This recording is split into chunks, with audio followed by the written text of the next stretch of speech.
वज़ीर-ए-आज़म नरेंद्र मोदी हिमाचल प्रदेश के मंडी में युवा विजय संकल्प रैली से किया खिताब। कहा, नौजवानों को ज़्यादा से ज़्यादा मौक़े देना बीजेपी की है अव्वलीन तरजीह। हिमाचल के नौजवानों ने हमेशा मुख्तलिफ महाज पर मुल्क का सर फख्र से किया है ऊंचा।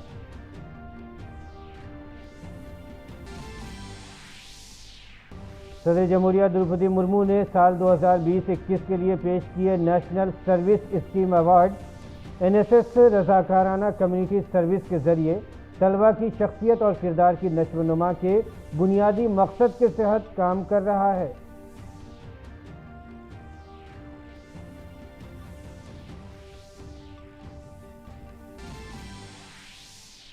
मरकजी वज़ीर दाखिला अमित शाह के बिहार दौरे का आज दूसरा और आखिरी दिन। वज़ीर दाखिला ने BSF, SSB और ITBP के डायरेक्टर जनरलों के साथ मीटिंग में बॉर्डर सिक्योरिटी का लिया जायजा। वज़ीर दाखिला ने किशनगंज में बूढ़ी काली माता मंदिर में की पूजा।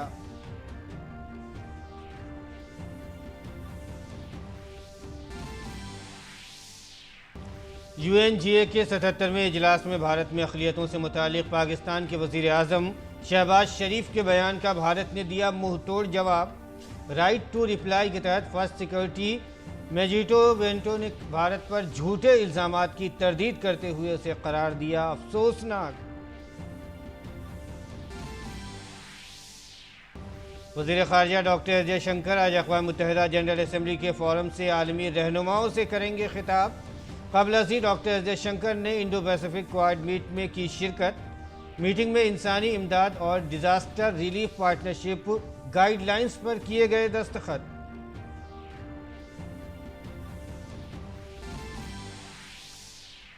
और खेल की खबरों में भारत और इंग्लैंड की ख़वातीन क्रिकेट टीम के दरमियान जारी 3 मैचों की वनडे सीरीज़ का आखिरी मैच आज लॉर्ड्स में। टीम इंडिया को सीरीज़ में हासिल है 2-0 की नाकाबिले तस्खीर बरतरी। झूलन गोस्वामी के कैरियर का यह है आखिरी मैच।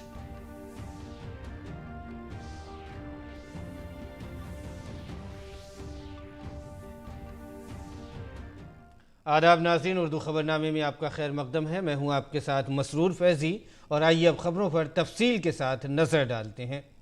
वज़ीर आज़म नरेंद्र मोदी ने आज हिमाचल प्रदेश की मंडी में वीडियो कॉन्फ्रेंसिंग के जरिए युवा विजय संकल्प रैली से खिताब किया। मुल्क की नौजवान क़ुव्वत से खिताब करते हुए उन्होंने कहा कि हिमाचल के नौजवान क़ुव्वत ने हमेशा मुल्क को मुख्तलिफ महाज़ों पर फ़ख्र करने का मौका दिया है।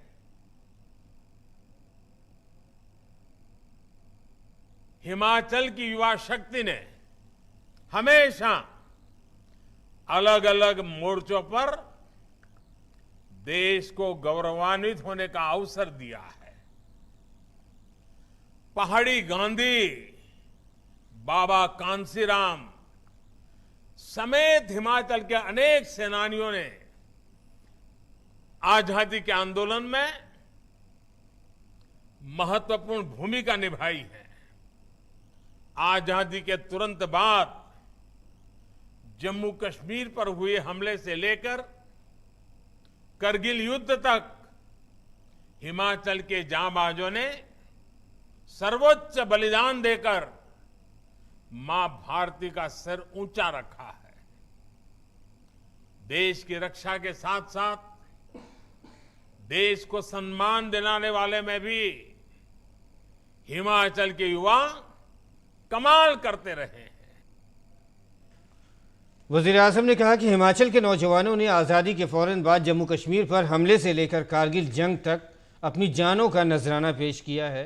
नौजवानों को ज़्यादा से ज़्यादा मौक़े फराहम करना बीजेपी की अव्वलीन तरजीह रही है। इसके साथ ही वज़ीर आज़म मोदी ने कहा कि बीजेपी हिमाचल के नौजवानों पर सबसे ज़्यादा भरोसा करती है। भाजपा देश का वो राजनीतिक दल है जिसमें हर जगह युवाओं का प्रतिनिधित्व सबसे अधिक है।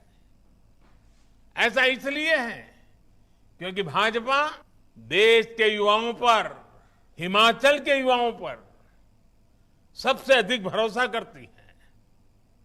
अब देश की युवा शक्ति मिलकर आजादी के अमृतकाल में भारत को विकसित राष्ट्र बनाने का संकल्प पूरा करेगी।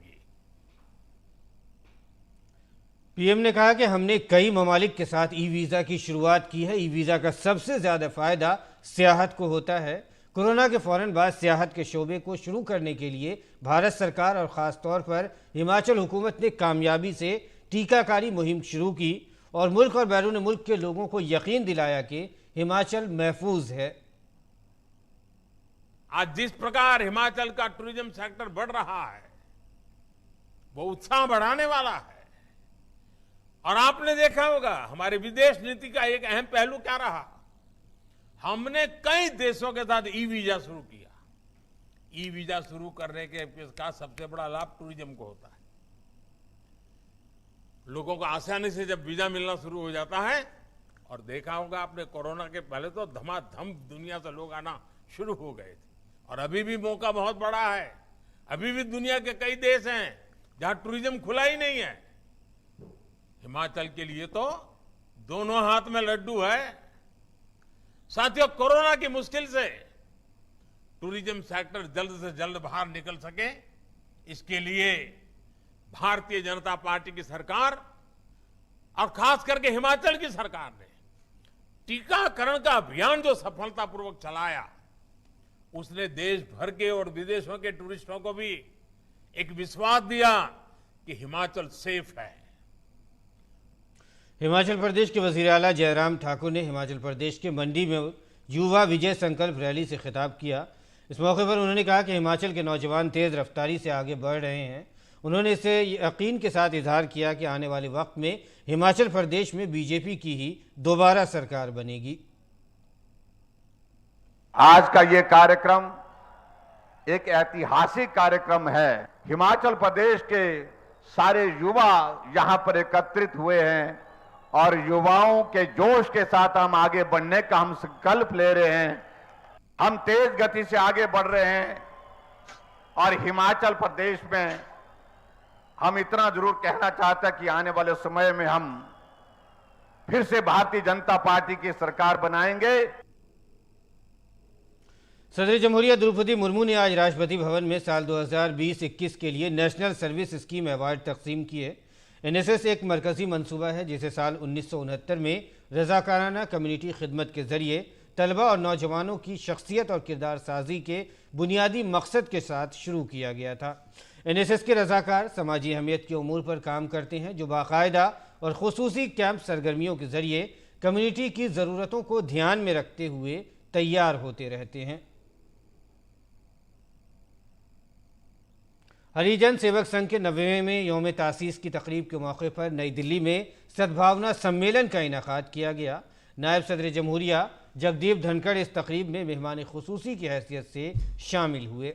अपनी तकरीर में नायब सदर ने कहा कि मौजूदा वक्त में भारत की और भारतीयों की पहचान अलग है। उन्होंने कहा कि हम सबको मिलकर श्रेष्ठ भारत के ख्वाब की तकमील करनी है। आज के दिन दुनिया में भारत की और भारतीय की पहचान अलग है।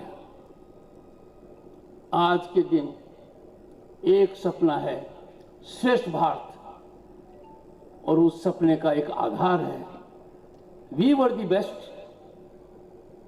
हजारों साल पहले जाएंगे, our institutions, our culture, our infrastructure was unrivaled in the world.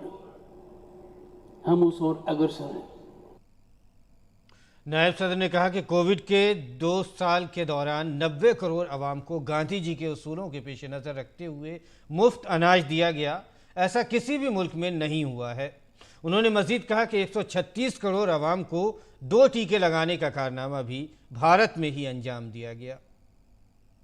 हमारी शासन व्यवस्था देखिए, कोविड के 2 साल के दौरान 90 करोड़ जनता को गांधी जी का सिद्धांत ध्यान में रखते हुए मुफ्त अनाज दिया गया। ये दुनिया के किसी भी देश की कल्पना के बाहर है। इतनी बड़ी महामारी के दौरान ये विचार लाना कि 136 करोड़ को 2 वैक्सीन लगेंगे, दिल दह जाता है। ये कर दिखाया।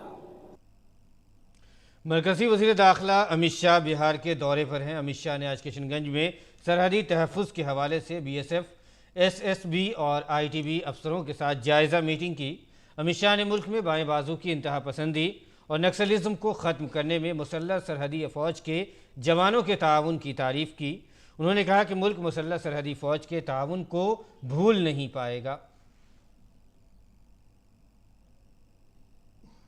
बिहार में आया हूं, तब बिहार और झारखंड, अब तो खैर वामपंथी उग्रवाद वहां समाप्ति के आरे पर है, मगर जब चरम सीमा पर था तब एसएसबी के जवानों ने वामपंथी उग्रवाद के खिलाफ लड़ने के लिए भी बहुत बड़ा योगदान दिया है। इसको देश कभी भूल नहीं पाएगा।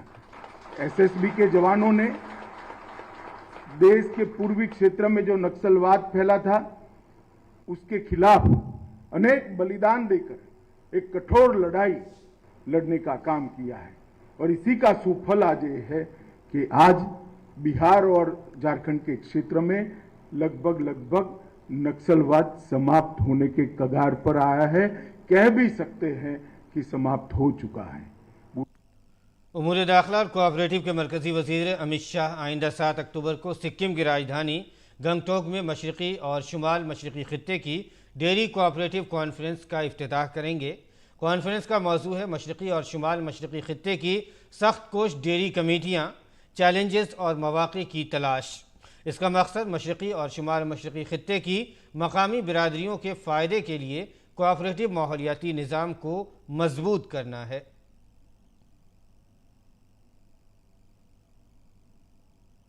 और आइए बुलेटिन में आगे बढ़ते हैं। Chief election commissioner Rajiv Kumar ने हिमाचल प्रदेश में मुजव्वज़ा असेंबली इंतखाबात के सिलसिले में आज प्रेस कॉन्फ्रेंस की।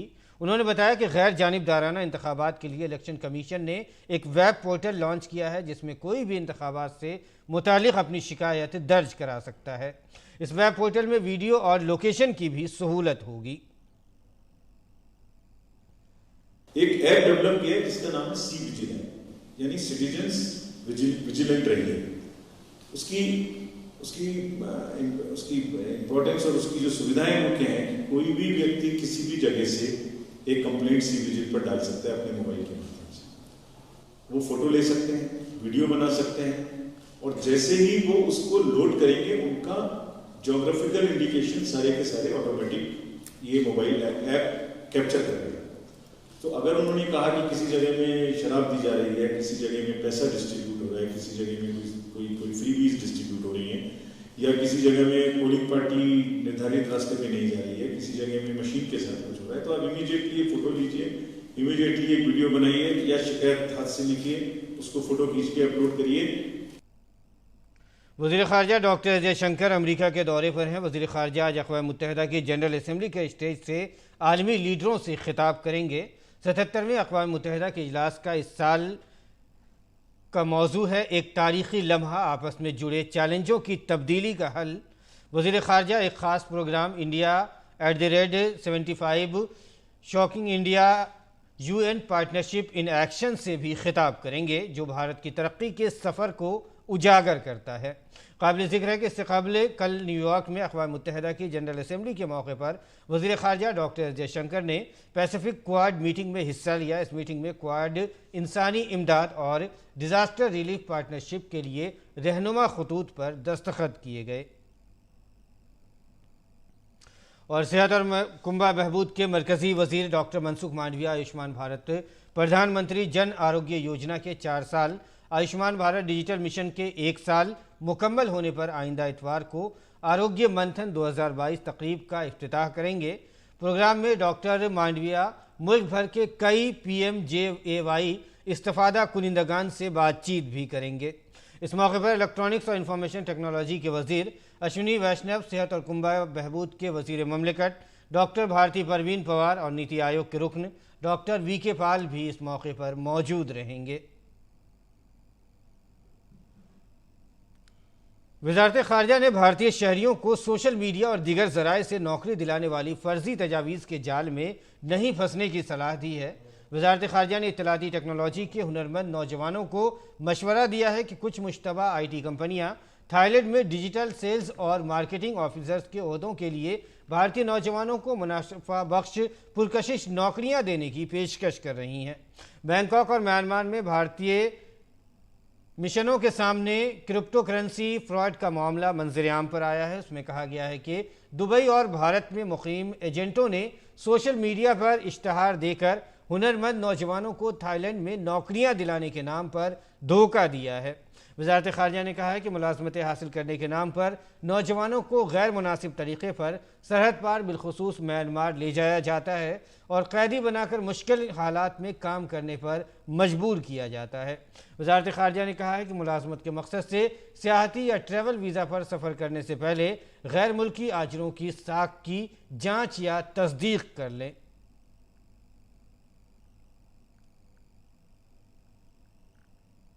मरकज़ी वज़ीर ख़ज़ाना निर्मला सीतारमन ने आज महाराष्ट्र के दांडा असेंबली हल्के के पाट्स गांव में वोटरों से बातचीत की। एक प्रोग्राम में शामिल हुई और आवाम से खिताब करते हुए उन्होंने कहा कि मोदी जी की क़यादत में मुल्क हर शोबे में आगे बढ़ रहा है। हमारा मकसद है कि उनकी क़यादत में हम भारत को तरक्की पजीर मुल्क से तरक्की याफ्ता मुल्क बनाएं। प्रधानमंत्री जी का नेतृत्व की वजह से आज भारत इस स्थान तक पहुंचे हैं। अगले साल भी 2 बोल रहे भारत के यही रास्ता होगा और अगले आने वाले 25 इयर्स हमारे अमृत काल के लिए भी हम सब हमारे युवा पर्टिकुलरली इस विषय में मन लगा करके सबका प्रयास के साथ भारत 2047 में एक डेवलप्ड देश बनना चाहिए।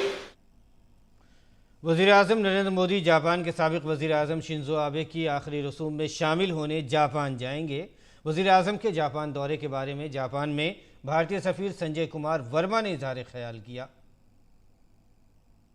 दोनों देश के नेशनल लीडर्स, राष्ट्र नेता इकट्ठे होते हैं, उन दोनों के बीच एक रैपो बनता है, सामंजस्य बनता है, तब जो दोनों देशों के बीच का रिश्ता है वो बहुत तेजी से पनपता है और दोनों एक दूसरे को ज़्यादा अच्छी तरह से समझने लगते हैं, चाहे वो कल्चरल हो, चाहे स्ट्रैटेजिक हो, चाहे वो और किसी क्षेत्र में हो।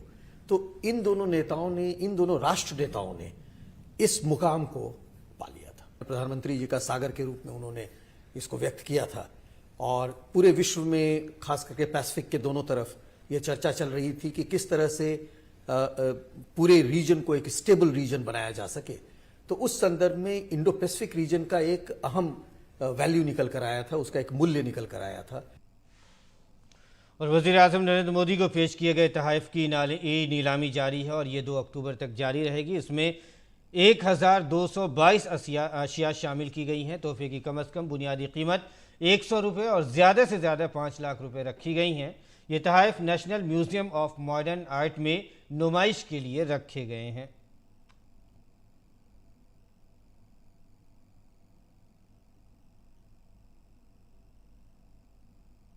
दिल्ली के national gallery of modern arts में वज़ीर-ए-आज़म नरेंद्र मोदी को मिले तोहफ़ की नीलामी में आज मशहूर गुलकार मोहित चौहान भी पहुंचे। हमारे नुमाइंदे विशाल बैरिस्टो से ख़ास बातचीत में उन्होंने वज़ीर-ए-आज़म की तारीफ़ करते हुए कहा कि उनका बड़प्पन है कि वो अपने तोहफ़ को न सिर्फ आवाम के रूबरू कर रहे हैं बल्कि उससे मिलने वाली रकम नमामि गंगे में इस्तेमाल में ला रहे हैं।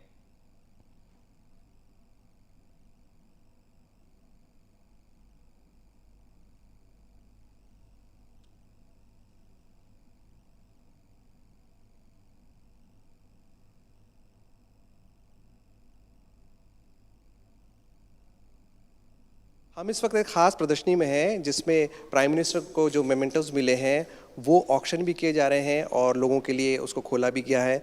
हमारे साथ हैं मशहूर सिंगर मोहित चौहान, आइए हम उनसे बात करते हैं। मेरे ख्याल से ये बहुत ही हमारे पीएम साहब का लार्ज हार्टेडनेस जो है, उनका जो उदारता है, दिल इतना बड़ा है और ये पहले प्राइम मिनिस्टर हैं जो पिछले 4 साल से ऑक्शन कर रहे हैं गिफ्ट्स को। बहुत खूबसूरत चीज़ें हैं जो उनको पूरे देश से, विदेशों से मिली हैं एज गिफ्ट, तो उनको वो ऑक्शन के लिए लगा रहे हैं और जो भी यहाँ से फंड्स आएंगे वो नमामि गंगे में दिए जाएंगे। आपने अभी एग्जीबिशन को देखा है तो आपको क्या एक्साइटिंग लगा इसमें? मुझे बहुत सारी चीज़ें बहुत खूबसूरत लगी। इनफैक्ट हर गिफ्ट जो है वो प्राइसलेस है। जैसे सेलिब्रिटी यहाँ पर हैं, तो क्या आप लोगों को इनकरेज करेंगे कि वो भी आए, ये ऑक्शन में पार्टिसिपेट करें? आपके विजिट से कितना इसमें फ़र्क पड़ने वाला है? जो भी लोग सुन रहे हैं मुझे और देख रहे हैं, मैं उनसे गुजारिश करूंगा कि बढ़ चढ़ के बिड करें, और उसमें क्योंकि जितने भी फंड्स वहाँ से बनेंगे वो नमामि गंगे में जाएंगे, जो कि बहुत ही अच्छा काम है हमारे देश के लिए। ये थे मोहित चौहान, जिन्होंने ये प्लेज किया है कि वो अपने उस मशहूर गिटार को भी प्राइम मिनिस्टर को गिफ्ट करेंगे और लोगों को भी प्रेरित करेंगे कि वो आएँ और ई ऑक्शन में पार्टिसिपेट करें। कैमरामैन स्मृति और जगदेव के साथ मैं विशाल बेरिस्टो, डीडी न्यूज़, दिल्ली। और आइए आगे बढ़ते हैं बुलेटिन में। नवरात्रि का त्यौहार मुल्क की हर रियासत में मनाया जाता है, लेकिन इस त्यौहार पर जोशो खरोश गुजरात में नज़र आता है। वो कहीं और नज़र जो जोशो खरोश गुजरात में दिखता है वो कहीं और नज़र नहीं आता। यहाँ 9 दिनों तक गरबा डांस की एक खुसूसी तकरीब मुनाकिद की जाती है। इन ख़ास दिनों पर आप गुजरात को गरबा की रोशनियों में शराबोर और बेहतरीन अंदाज में सजा हुआ देख सकते हैं। नवरात्रि से पहले ख़वातीन गरबा की तैयारी के लिए रिवायती लिबास खरीद रही हैं।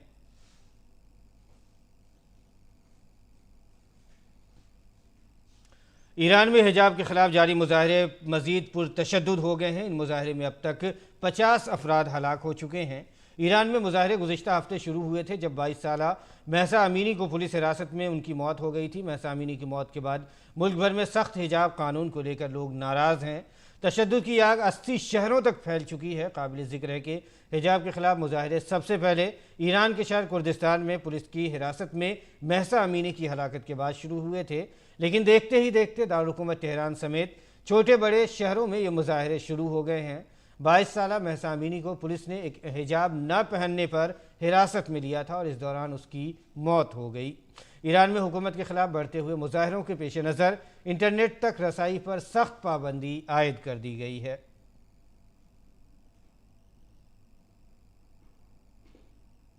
इस दौरान अक़वाम मुत्तहिदा के सेक्रेटरी जनरल एंटोनियो गुतरेस ने ईरानी सिक्योरिटी फोर्सेस से अपील की है कि वो मुजाहिरीन के खिलाफ गैर ज़रूरी ताकत का इस्तेमाल न करें।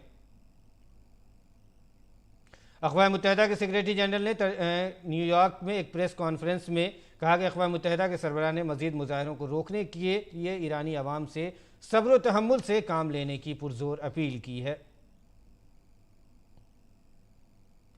और ख़ातून क्रिकेट टीम आज इंग्लैंड के ख़िलाफ़ तीसरा और आखिरी एक रोज़ा मैच खेलेगी। टीम इंडिया सीरीज़ में 2-0 से आगे है। भारतीय खिलाड़ी इंग्लैंड की ज़मीन पर पहली बार क्लीन स्वीप करके तारीख रकम करने के इरादे से लॉर्ड्स के मैदान पर उतरेगी।